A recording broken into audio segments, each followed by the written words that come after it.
Nous avons abordé dans le cours la partie théorique concernant le stacking. Maintenant, c'est la partie pratique. Comment stacker?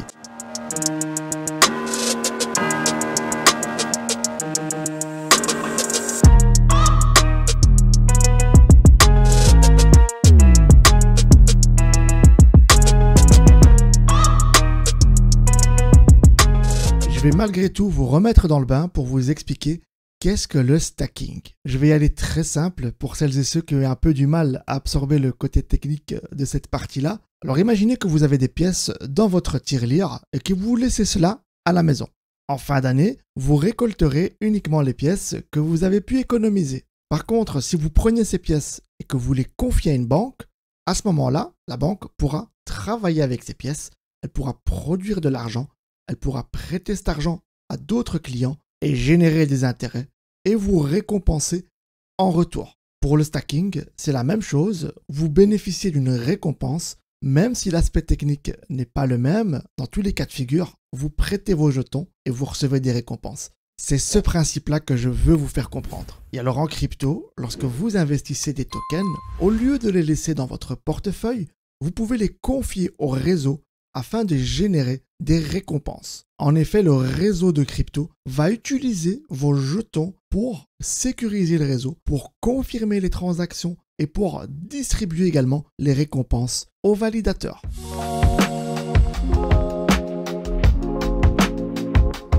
Vu qu'aujourd'hui les crypto-monnaies ont une valeur, ce sont des crypto-actifs, il y a différents profils d'acheteurs qui sont tout à fait similaires au marché financier. Le premier profil, c'est le scalper. C'est celui qui va acheter et vendre de la crypto tous les jours. Il est derrière son écran. Il observe les mouvements haussiers et baissiers dans la journée. Il se positionne dans les meilleurs moments afin de tirer des profits sur le daily. La deuxième catégorie d'acheteurs, ce sont les swing traders. Ceux-là achètent de la crypto pour plusieurs jours, voire plusieurs semaines et plusieurs mois. Ils se positionnent dans les meilleurs moments du marché et vendent leurs actifs lorsque leurs tokens auront atteint leurs objectifs. Et alors le troisième profil d'acheteur, c'est l'investisseur qui lui va plutôt se positionner pour du très long terme.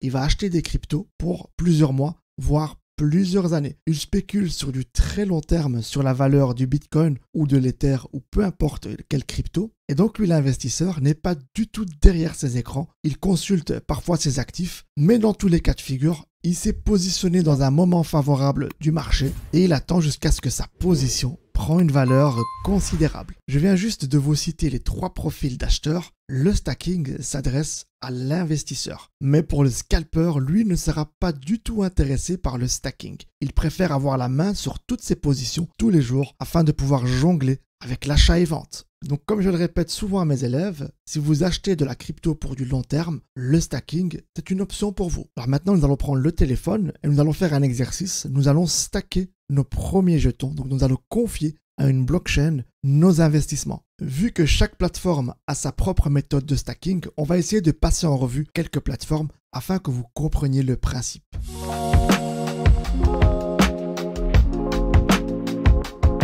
Alors moi, ce que je vous conseille, quand vous achetez de la crypto, il faut toujours mettre vos jetons dans des wallets décentralisés. Je vous explique.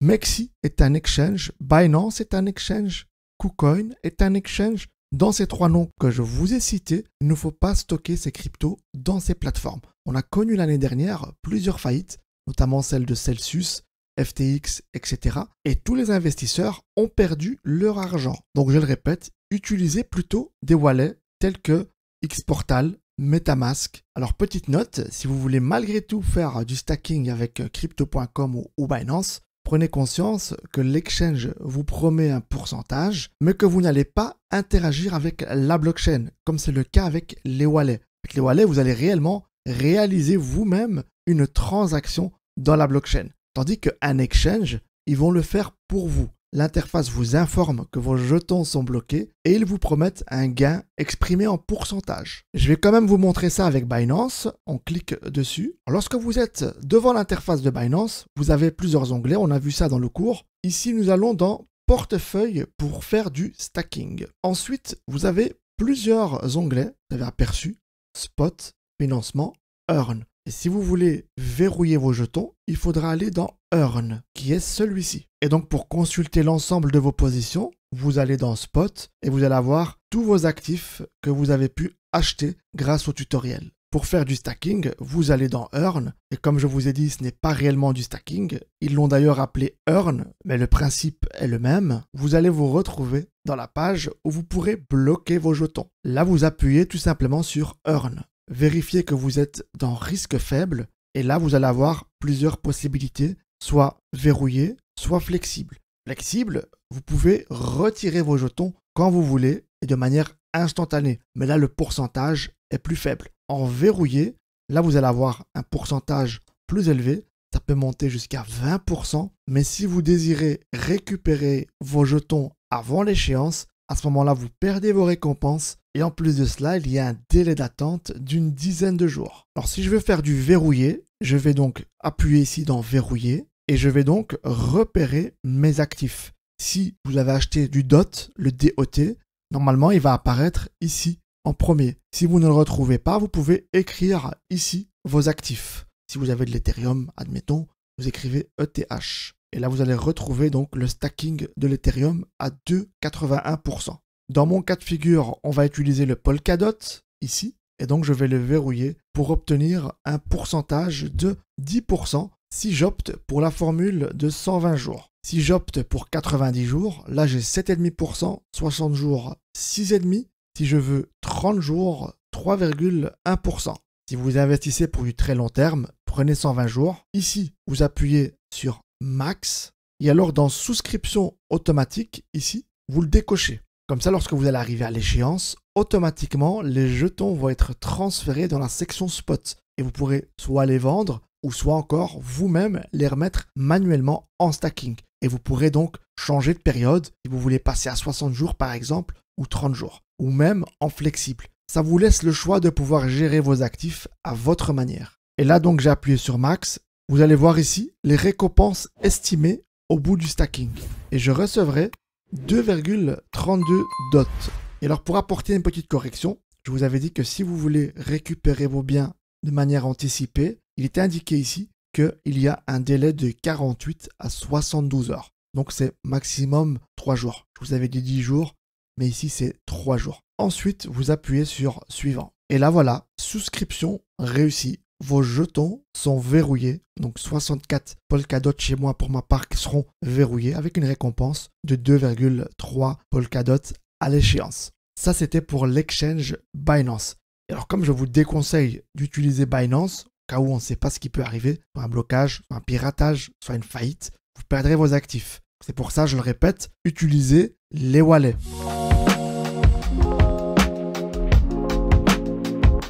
Je vais vous montrer l'exemple avec le X Portal ici de la blockchain Multiverse X. Là également, comme je vous avais expliqué dans le cours précédent, vous avez plusieurs onglets. Mais nous allons ici dans Crypto, tout à gauche. Vous allez avoir l'ensemble de vos actifs. Si vous voulez stacker, admettons de l'EGLD, donc du Multiverse X, le jeton natif de la blockchain, vous cliquez dessus et vous allez appuyer ici sur Épargner. Et là, il vous propose de stacker vos EGLD pour gagner des récompenses. Alors vous appuyez sur Stacker maintenant. Ensuite, vous avez ici l'onglet encore une fois Stacker. Vous devez donc choisir un validateur. Comme je vous ai dit, quand vous passez par un wallet, vous réalisez réellement une transaction avec le validateur. Vous allez interagir avec la blockchain, tandis qu'avec l'exchange, il n'y a aucune interaction avec la blockchain. C'est l'exchange qui le fait pour vous. Donc par exemple, dans mon cas de figure avec le Polkadot, c'est Binance qui gère mes actifs. Binance me promet un pourcentage, mais ce n'est pas moi-même qui a interagi avec la blockchain. Et donc ici avec un wallet, c'est vous qui interagissez. Et alors il va falloir choisir un validateur. Je vous avais expliqué dans le cours théorique ce que c'est qu'un validateur. Et donc on va choisir celui qui propose un meilleur rendement. Ici vous voyez, j'ai 6,31%. J'en ai un autre ici de 6,52%. Un autre de 4,72%. Donc je descends plus bas. Voilà, on arrive ici. J'ai trouvé un ici à 7,16% d'APR. Oui, c'est le plus élevé que j'ai trouvé. Et c'est Maple Leaf Network. Il y a déjà 21 000 EGLD qui sont stackés dessus. Et il est à 90% rempli. Donc il y a encore de la place. Alors j'y vais, je clique. Je mets continuer. Je dispose ici de 0,60 EGLD, ce qui correspond à $19 pour pouvoir stacker dans la plateforme Xportal, vous devez avoir au minimum un EGLD. Donc pour ma part, ça n'ira pas. Donc je ne pourrai pas aller jusqu'au bout de la procédure, mais nous sommes juste à la fin. C'est vraiment la dernière étape. Et donc pour vous montrer, vous appuyez ici sur Max pour mettre l'entièreté de vos EGLD. Vous cliquez dessus et vous allez voir tous vos EGLD s'afficher. Et vous allez pouvoir appuyer sur Continuer tout simplement. Et vous allez devoir signer une transaction. C'est à ce moment-là que vous allez interagir avec la blockchain. Et donc après cela, vous allez recevoir une confirmation. Et vos jetons seront donc stackés.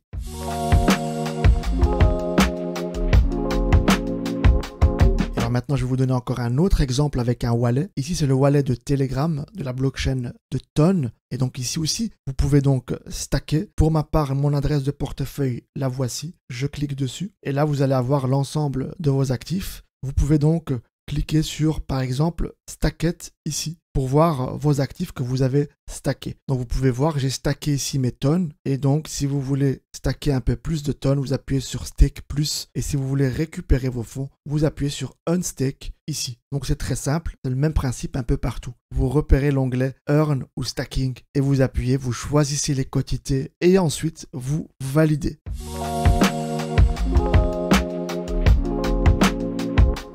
Et maintenant, un tout dernier exemple avant de clôturer ce cours. Nous sommes ici sur Trust Wallet et vous pouvez aussi également stacker.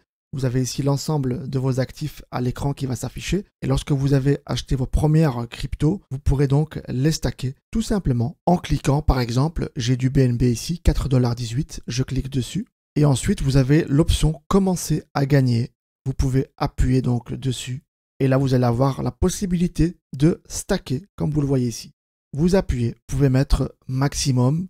Et là, comme vous constatez, il faut minimum un BNB pour pouvoir faire le stacking auprès de Trust Wallet. Et comme pour le Xportal, il faut choisir un validateur. Vous appuyez dessus et vous allez voir l'ensemble des validateurs avec leur pourcentage à côté. Vous voyez qu'ici, ils sont plus faibles que sur le Xportal. Ils sont moins généreux. Mais en tout cas, j'espère que vous comprenez le principe. Peu importe la plateforme où vous investissez, peu importe le wallet que vous utilisez, en principe, dans la plupart des cas, vous trouverez donc des options de stacking qui vous permettront de mettre vos jetons dans le réseau choisi. Donc en plus d'obtenir des récompenses, vous participez aussi au développement de la blockchain. Car il faut savoir que si par exemple vous stackez des EGLD dans la blockchain de Multiverse X, eh bien sachez que vous participez indirectement au développement de cette blockchain car vous gonflez les chiffres de l'apport en EGLD de cette blockchain. Et donc pour les statistiques, c'est un très bon indice de santé. Vous contribuez donc à l'image du réseau. Si tout le monde stack de l'EGLD par exemple,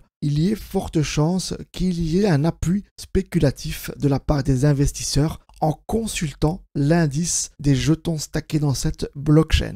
Ça prouve qu'il y a des investisseurs fidèles auprès du projet. Si vous êtes un investisseur court terme, je vous déconseille d'utiliser le stacking. Comme je vous ai déjà répété, que je le répète à chaque fois à mes étudiants, évitez de laisser vos actifs dans les exchanges. Mieux le répéter une fois de plus que trop peu.